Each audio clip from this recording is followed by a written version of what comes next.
हिंदी में यूपीएससी की तैयारी से संबंधित प्रोग्राम्स को देखने के लिए सब्सक्राइब करें स्टडी IQ IAS हिंदी। नमस्कार। भारत के 30 जिले, जिनमें से 17 जिले गंगा नदी के किनारे और 3 जिले ब्रह्मपुत्र नदी के किनारे, ये जिले आने वाले समय में गंभीर बाढ़ का सामना कर सकते हैं। संभावनाएं जताई जा रही हैं और ऐसा मैं नहीं कह रहा, ऐसा कह रहा है भारत का भारतीय मौसम विभाग, मेट्रोलॉजिकल इंस्टीट्यूट ऑफ इंडिया के अलावा IIT रुड़की और IIT दिल्ली। साइंटिफिक रिसर्च से इस बात का पता चला कि यह शहर आने वाले समय में एक घातक स्थिति को प्राप्त कर सकते हैं। अब यहां पर दिमाग इस ओर भी जाता है कि अभी से कुछ समय पहले आई एक न्यूज जिसमें यह कहा गया कि भाई स्पंज सिटीज का फॉर्मेशन हो रहा है वर्ल्ड में, यानी कि वो सिटीज जो हाईली अर्बनाइज्ड हैं, जहां पर शहरीकरण काफी बढ़ चुका है। आप पाएंगे कि उन सिटीज में अब फ्लड की समस्या, वो सिटी समय के साथ पानी में अंदर जाती जा रही हैं।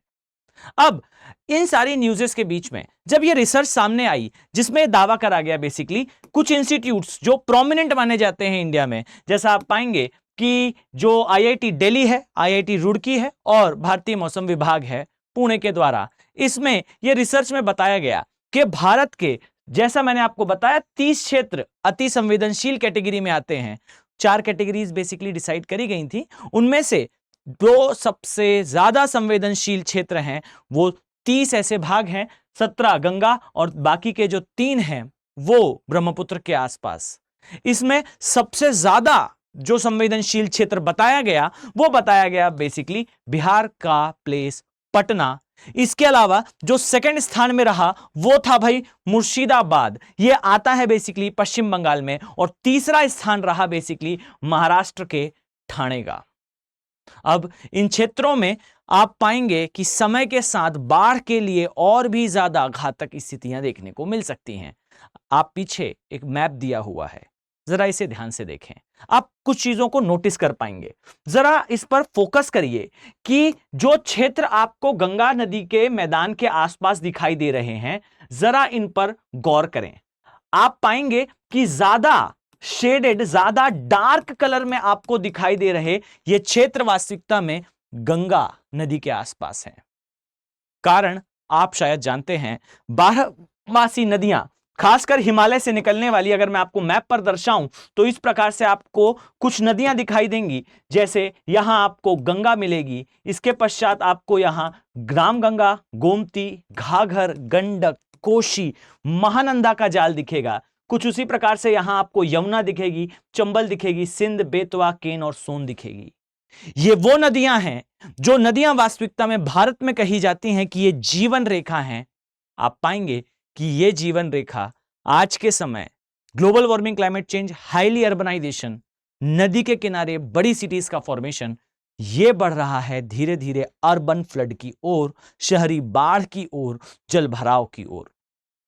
अब जरा गौर करें इस नक्शे पर, आपको कुछ इस तरीके से यहां पर भी दिखाई देगा ब्रह्मपुत्र वाला एरिया, और यहां पर भी काफी ज्यादा बाढ़ की संभावना बताई गई। अब इसी तरीके से आपको जो मेजर रिवर्स हैं उनके किनारे आपको जो फ्लड प्रोन एरिया है अर्थात बाढ़ प्रभावित क्षेत्र है, उनकी संख्या बढ़ती हुई दिखेगी। जरा न्यूज पर आगे बढ़ते हैं। यहां ध्यान दें, यहां पर बताया गया कि इसके अलावा चाहे हम बात करें पश्चिम बंगाल के 24 परगना एरिया की, गुंटूर क्षेत्र आंध्र प्रदेश का, जरा इन प्लेसेस पर गौर करिएगा। हम किन जगहों की बात करें, ये प्रोमिनेंट, ये एलियनेटेड प्लेस नहीं है, कोई रिमोट एरिया नहीं है, कोई खाली जगह नहीं है।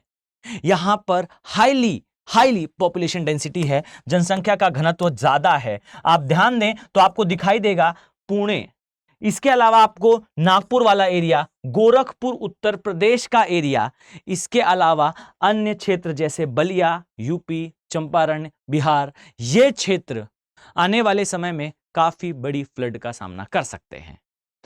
अब इसका आधार किसे बनाया गया, तो इस रिसर्च में बेसिकली अध्ययन करा गया 1967 से 2023 के बीच के डाटा का, यानी कि लगभग 56 वर्षों के डेटा के आधार पर यह एनालिसिस करा गया कि किन क्षेत्रों में कितनी बाढ़ आने की संभावना रहती है। जैसे अगर हम कहें तो आप पाएंगे कि बीते 56 वर्षों में 800 बार, आप इमेजिन करें इस नंबर को, 800 बार बाढ़ की घटनाएं हुई असम के एरिया में, यानी कि जल भराव देखा गया असम के क्षेत्र में। अब ये जो घटनाएं हैं, ये घटनाएं फ्रीक्वेंटली बढ़ क्यों रही हैं, इसके पीछे का कारण क्या है, तो जरा इस बात पर आप गौर करिए। आप पाएंगे कि ये जो क्षेत्र आपको दिख रहा है भारत का, इस तरीके से अगर हम देखें तो भारत के नक्शे पर आप पाएंगे कि उत्तर भारत का जो क्षेत्र है कुछ इस तरीके से आप पाएंगे कि ये इंडिया का पोर्शन है, और यहां आपको दिखाई देगा कि उत्तर भारत के क्षेत्र में समय के साथ जो परिवर्तन देखने को मिले, अर्थात आप पाएंगे कि उत्तर का एरिया, खासकर गंगा नदी के आसपास का क्षेत्र, यहां पर बीते 50 वर्षों में लगातार रेनफॉल पैटर्न चेंज हुआ है। प्रेडिक्टेबल नहीं है, आप अंदाज नहीं लगा सकते एग्जैक्टली कि भाई किस वर्ष कितनी वर्षा किस स्थान पर किस पैटर्न में होगी। बड़ी बात तो यह है कि भाई हिमालय क्षेत्र में जैसे जैसे ग्लोबल वार्मिंग बढ़ रही है, आप पाएंगे यहां से वर्षा का जल तेजी से नदियों में भरता है, साथ ही हिमालय के पिघलने से प्रति वर्ष इनके पैटर्न में चेंज आता है। एक समस्या। दूसरी सबसे बड़ी समस्या, यहां ध्यान दें तो आप पाएंगे कि ये जो बेल्ट है, ये यूपी बिहार की जो बेल्ट कही जाती है, इस बेल्ट में हाईली अर्बनाइजेशन प्रमोट करा जा रहा है, तेजी से शहरीकरण जो है वो प्रमोट हो रहा है। अब जरा इस बात पर भी गौर करें कि शहरीकरण कैसे बाढ़ की ओर जो है वो क्षेत्र को लेकर जाता है। याद रखिएगा, ये एक बहुत ही साइंटिफिक किलिंग है किसी क्षेत्र की। जब आप तेजी से शहरीकरण करते हैं तो वाटर कंजम्पशन बढ़ता है, और अगर प्लान्ड मैनर में उसे ना करा जाए, अंधाधुंध विकास हो, ब्लाइंडली आप डेवलपमेंट करें, तो उस क्षेत्र से जल निकासी की प्रणाली पर विशेष ध्यान नहीं दिया जाता। अब एक तो भाई वर्षा का पैटर्न चेंज होगा, नदियों के अंदर जल स्तर अचानक से अनप्रेडिक्टेबल मैनर में बढ़ जाएगा, कभी बिल्कुल सूख जाएगा, और साथ ही सिटीज को जब प्लान करा जाएगा तो अगर वहां से प्रॉपर रिवर ड्रेनेज सिस्टम या फिर शहरी ड्रेनेज सिस्टम मेंटेन नहीं करा गया, तब की कंडीशन में पानी शहर में लॉक हुआ करेगा, और यह एक बड़ी समस्या आपको आने वाले समय में इस कुछ क्षेत्र में जो है वो देखने को मिल सकती है। यह बेसिकली आईआईटी दिल्ली, रुड़की और साथ ही भारतीय मौसम विभाग के द्वारा जो है बताया गया। अब इसका सॉल्यूशन क्या है, तो याद रखिए इस रिसर्च में बेसिकली फोकस करा गया, एम्फेसाइज करा गया कि हम इस बात के लिए तैयारी करना स्टार्ट करें, इस बात को समझें कि ये जो क्षेत्र इंगित करे गए हैं, अंडरलाइन करे गए हैं, इन क्षेत्रों में पहले से इसके लिए बैकअप क्रिएट करा जाए, ताकि जब कभी ऐसी स्थिति हो तो हम बेटर मैनेजमेंट कर सके। नया कंसेप्ट है बेसिकली, और तेजी से डिस्कशन में आता कंसेप्ट है बेसिकली अर्बन फ्लडिंग, शहरी क्षेत्रों में गंभीर बाढ़। ये आने वाले समय में आपको एग्जाम पॉइंट ऑफ व्यू से काफी इंपॉर्टेंट होगा, आंसर राइटिंग में ये हेल्प करेगा। अब वो सभी आईएएस एस्पिरेंट जो यूपीएससी की तैयारी सीरियसली करना चाहते हैं, लाइफ में एक बार उस मैनर में पढ़ना चाहते हैं जो उनके पढ़ने के, सोचने के, समझने के तरीके को चेंज करे, तो स्टडी आईक्यू के P2I बैचेस आपके लिए वेलकम्ड है। याद रखिए कि P2I अर्थात प्रीलिम्स से लेकर इंटरव्यू तक की तैयारी कराने वाले ये बैचेस 7 तारीख से क्लासेस प्रारंभ हो चुकी हैं। अब अगर आप इनका पार्ट बनना चाहते हैं तो समय ज्यादा शेष नहीं है, कोशिश करें कि आज ही इन कोर्सेस को ज्वाइन कर लें। रीजन इज, इन कोर्सेस में आपका पूरा सिलेबस प्री प्लस मेंस का तो करा ही दिया जाता है, पर सिलेबस कंप्लीट करने तक ये कोर्सेस लिमिटेड नहीं है। आपका एग्जाम अगर क्वालिफाई आप करना चाहते हैं, आपके अंदर अगर डेडिकेशन है, मेहनत करना आप चाहते हैं, तो आपके लिए गोल्डन अपॉर्चुनिटी है। याद रखिए कि इन बैचेस में अर्थात P2I बैचेस में SIP सक्सेस इन प्रीलिम्स का प्रोग्राम इंक्लूडेड है।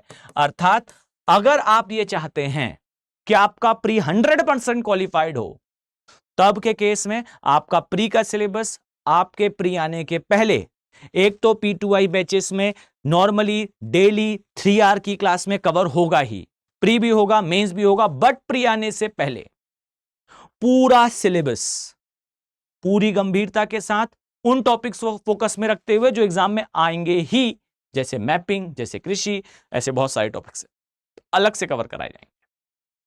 इतना ही नहीं, जब आप एसआईपी का पार्ट बनते हैं तो इससे आप ये श्योरिटी गेन करते हैं कि आपका प्री जरूर निकलेगा। तो वेलकम, आपका मेंस के लिए आपको दूसरी सुविधा प्रोवाइड करी जाएगी जिसे कहा जाता है मेंस रेसिडेंशियल प्रोग्राम, अर्थात स्टडी आईक्यू अपने प्रेमाइसेस में, अपने प्लेस पे, अपने खर्च पर आपको बुलाएगा दिल्ली और सारी तैयारी आगे की कराएगा। इंटरव्यू गाइडेंस प्रोग्राम में आपको मॉक इंटरव्यूज प्रोवाइड करे जाएंगे। 18 किताबों का सेट है, कोई बुक नहीं खरीदना। अब ये सब कुछ मात्र 27,999 इस कॉस्ट पर, शायद दिल्ली जाकर एक बार जाना आना और एक हफ्ते रहकर पढ़ना भी इस कॉस्ट से ज्यादा ही होगा। So without wasting time, golden opportunity prevail जरूर करें, इस उम्मीद के साथ कि आने वाले समय में मैं आप सभी आईएएस एस्पिरेंट्स को इन बैचेस में देखने वाला हूं। चलिए मिलते हैं नेक्स्ट वीडियो में। Have a very nice day. Thank you. Hindi में यूपीएससी की तैयारी से संबंधित प्रोग्राम्स को देखने के लिए सब्सक्राइब करें स्टडी IQ IAS हिंदी।